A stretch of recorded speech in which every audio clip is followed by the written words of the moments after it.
మహబూబ్ నగర్ జిల్లా కేంద్రంలోని టీచర్స్ కాలనీలోని రామాలయంలో అమ్మవారి విగ్రహాన్ని చోరీ చేశారు దుండగులు. కార్తీక మాసం చివరి రోజైన అమావాస్య నాడు లక్ష దీపోత్సవం వేడుకలను అంగరంగ వైభవంగా నిర్వహించారు.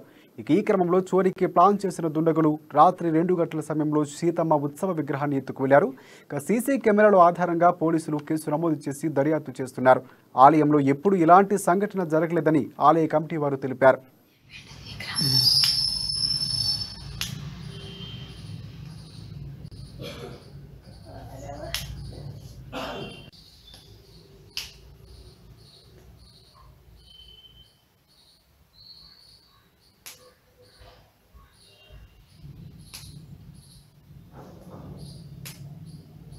నాలుగు నుంచి వచ్చిన ఏం చెప్పాను అసలు